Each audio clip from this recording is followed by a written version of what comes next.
नमस्कार गाइस, स्वागत है आपका मेरे यूट्यूब चैनल में। गाइस, ऑडियंस ने कमेंट करके पूछा था कि चेस्ट एक्सरे में स्पॉट कैसे देखते हैं या स्पॉट कैसे होता है। इस तरह के कमेंट आ रहे थे, तो मैंने इस पे एक वीडियो बनाया है ताकि सभी को आसानी से समझ में आ सके और कोई भी व्यक्ति जो नॉन टेक है या कोई भी मेडिकल फील्ड से बाहर का भी है तो उसको ईजिली समझ में आए।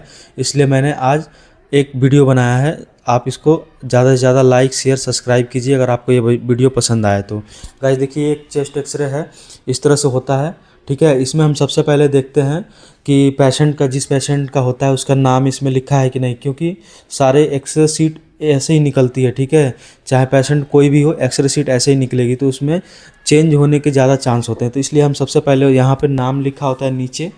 ठीक है, कई एक्सरे में ऊपर भी लिखा होता है, तो हम नाम देखते हैं और उसका उम्र देखते हैं, दोनों देखते हैं। और जो एक्सरे लिया गया है उसका टाइम देखते हैं कि कब, टाइम या डेट देखते हैं, क्योंकि पुराना एक्सरे भी सेम ऐसे ही होगा और नया एक्सरे भी होता है ऐसे ही होता है। तो उसमें हम डेट से चेक करते हैं कि वो जो भी एक्सरे कराया गया है वो करंट टाइम का है कि नहीं है, प्रेजेंट टाइम का एक्सरे होना चाहिए। तभी हम इसको डायग्नोस करने में, जो बीमारी देखना चाहते हैं वो देख के समझ पाएंगे। गाइस चलिए मैं आपको स्क्रीन पे दिखाता हूँ। गाइस, हम मॉनिटर स्क्रीन पे आ चुके हैं और यहाँ पे आप देख सकते हैं कि ये आपको एक्सरे विजिबल हो रहा है। गाइस देखिए, इसमें हम जो एक्सरे को रीड करने का जो एक एक तरीका मैं आपको बता रहा हूँ। देखिए यहाँ पे सबसे पहले हम मार्कर देखते हैं राइट साइड का। ये राइट साइड में आर रिप्रेजेंट किया जाता है ताकि एक्सरे का या जो अभी हमारे पेशेंट है उसके बॉडी पार्ट का ये राइट साइड है, यानी ये राइट साइड है और ये लेफ्ट साइड है। ठीक है, और यहाँ पे पीए लिखा है या एपी। ठीक है, एपी लिख सकते हैं या पीए लिख सकते हैं, वो जिस ओरिएंटेशन में एक्सरे किया गया रहता है उसका ये हम मार्कर से रिप्रेजेंट करते हैं। पीए मतलब क्या होता है, पोस्टीरियर एंटीरियर, यानी कि जब हम एक्सरे लेते हैं तो पेशेंट का जो पीठ होता है वो एक्सरे ट्यूब की तरफ होता है, उसको बोलते हैं पीए। अगर पेशेंट का चेस्ट आगे की एक्सरे ट्यूब की तरफ होगा तो उसको बोलेंगे एपी, यानी कि एक्सरे जो है पीछे से लिया गया होगा तो उसको पीए बोलेंगे और आगे से लिया गया होगा तो उसको एंटीरियर यानी एपी बोलेंगे। ठीक है, अब इतना आपको समझ में आ गया होगा। अब देखते हैं हम एक्सरे में क्या क्या चीज़ें दिखाई देती हैं।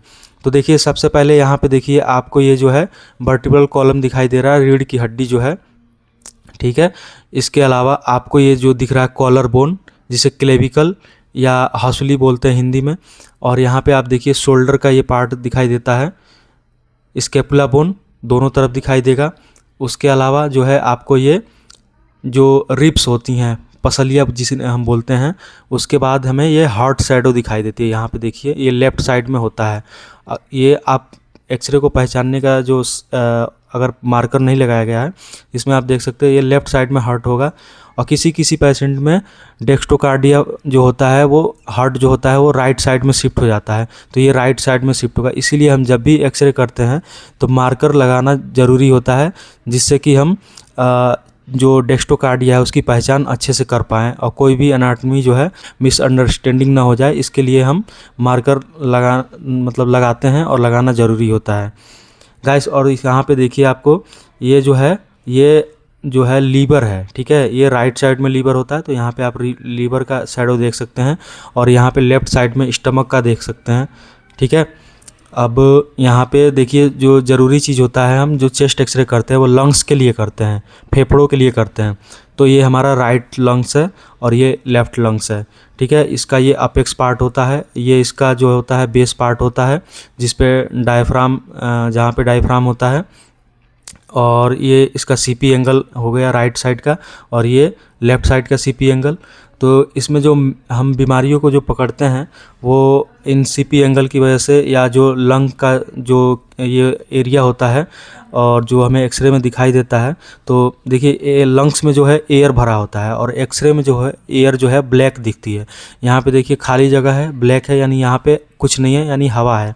उसी तरह से हमारा जो चेस्ट एक्सरे होता है उसमें जो देखिए ब्लैक पार्ट दिख रहा है और ये वाइट पार्ट दिख रहा है। तो वाइट पार्ट तो आपका रिब्स हो गया, बोन हो गया। ठीक है, हड्डी जो है वो वाइट दिखेगा जैसे ये दिख रहा है। और ये जो ब्लैक ब्लैक दिख रहा है वो हवा है, जिससे हम सांस लेते हैं, हमारे फेफड़ों में जो सांस जाता है और एयर जाता है वो ये ब्लैक कलर का दिखता है। ठीक है, अब इसमें क्या होता है कि जब भी हमें कोई बीमारी होता है, फेफड़ों की बीमारी होती है, तो वो क्या होता है कि जो इन्फेक्शन होता है वो कैल्सिफाइड होने लगता है। Time to time.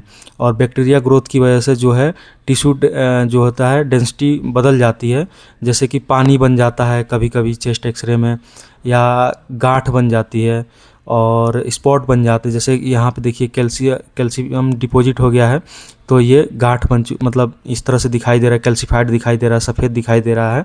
तो ये बीमारी के जो एक वो होते हैं कि रिप्रेजेंटेशन होता है कि ये बीमारी ऐसे बनती है यहाँ पे। तो यहाँ पे देखिए जो भी चेस्ट एक्सरे होता है उसमें हम ये देखते हैं कि ये सीधा होना चाहिए बिल्कुल, और ये जो है यहाँ से बराबर डिस्टेंस पे होना चाहिए। उसके अलावा जो है हमें कम से कम 6 से 7 जो है रिब्स जो है एक नॉर्मल चेस्ट एक्सरे में 6 से 7 रिब्स विजिबल होने चाहिए। ये यहाँ से आप काउंट कर सकते हैं 1 2 3 4 5 6 7 और 8 यहाँ पे आप देख रहे हैं। अगर जैसे मान लीजिए कि ये रिब्स जो है दिखाई ना दे यहाँ पे, तो इसका मतलब है कि उस पेशेंट को कोई बीमारी है या एक्सरे सही से नहीं लिया गया है। इतनी बात आपको अच्छे से समझ में आ गई होगी। अब मैं आपको ले चलता हूँ पैथोलॉजी पे कि मतलब चेस्ट एक्सरे में जो पैथोलॉजी होती है वो कैसे दिखती है। गाइस देखिए हम एक एक्सरे आपको दिखाने जा रहे हैं जिसमें कि जो मैंने आपको पसलियों की बात की थी, रिब्स जो है 7 या 6 या 7 दिखने चाहिए। यहाँ पे आप काउंट कीजिए तो आपको ये रिब्स अच्छे से विजिबल नहीं है, ठीक है। और ये देखिए एक और चीज़ मैं आपको बताऊं कि ये एक्सरे जो है पेशेंट जो है हिला दिया था, मतलब अपनी बॉडी को मूवमेंट करा दिया था, तो उसकी वजह से जो एक्सरे है साफ़ नहीं आया। मैं आपको दोबारा इसी पेशेंट का अच्छे वाला एक्सरे दिखा रहा हूँ। ये देखिए ये एक्सरे जो है अच्छे से किया गया है दोबारा पेशेंट को समझा के। तो यहाँ पे देखिए आप, मैंने जैसे आपको बताया था कि जो सीपी एंगल होता है जो लेफ़्ट और राइट होता है, देखिए यहाँ पे सीपी एंगल विजिबल नहीं है, क्लियर विजिबल नहीं है, शार्प जैसे होना चाहिए वैसे विजिबल नहीं है, यानी कि इसके फेफड़े में पानी बन रहा है। और जो कि आप यहाँ पे देख सकते हैं ये शैडो जो है ये नॉर्मल एक्सरे का नहीं है, ये एबनॉर्मल एक्सरे का है। और इस पेशेंट का ट्रीटमेंट चल रहा है। इसके जो जो राइट लंग्स थे उसमें पानी भर चुका था और लेफ़्ट में भी थोड़ा थोड़ा पानी बन रहा था। तो यहाँ पे आप देख सकते हैं ये लेफ़्ट साइड है, ये राइट साइड है, दोनों में इस तरह से पैथोलॉजी दिख रही है। और लंग्स जो है इसको भी यहाँ पे जो ये वाइट पार्ट दिख रहा है आपको, ये बिल्कुल ये ब्लैक पार्ट की तरह दिखना चाहिए, तभी इसको नॉर्मल कंसीडर किया जाएगा। चूँकि पेशेंट को बीमारी है तो इसके बीमारी वाला एक्सरे ऐसे ही आएगा। चलिए मैं आपको दूसरा एक्सरे दिखाता हूँ। आपको मैं ये दूसरा एक्सरे दिखा रहा हूँ, दूसरे पेशेंट का है। इसको भी देखिए सेम प्रॉब्लम, यहाँ पे सीपी एंगल जो है वो शार्प नहीं है और ब्लंट है। और यहाँ पे देखिए कि सीपी एंगल यहाँ स्टार्ट होता है और यहाँ तक ये जो है फ्लूइड भर चुका है।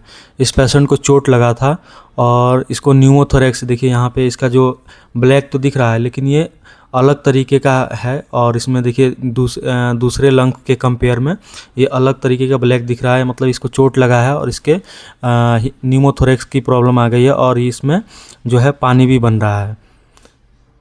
मैं आपको एक और एक्सरे दिखाने जा रहा हूँ दूसरे पेशेंट का। आपके सामने ये देखिए एक और एक्सरे है, ये जो है सीओपीडी पेशेंट का है।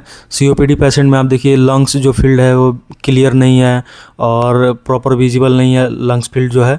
आप यहाँ देख सकते हैं ये काफ़ी लंबे टाइम जो कफ वगैरह की प्रॉब्लम चलती है तो ये इस तरह से लंग्स दिखने लगता है। सीओपीडी के कारण ये जो लंग्स ऐसे दिख रहा है। तो गाइस इस तरह से आप जो है चेस्ट एक्सरे की बीमारियों को देख सकते हैं।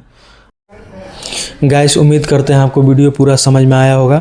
जो भी कुछ इस वीडियो में अपडेट आता है या और तरीके का एक्सरे मेरे को मिलता है तो मैं आपको अगली वीडियो में अपडेट कर दूंगा और नई एक वीडियो बना दूंगा। आशा करते हैं कि आप सभी अच्छे से रहेंगे और उम्मीद करते हैं कि आप स्वस्थ रहेंगे।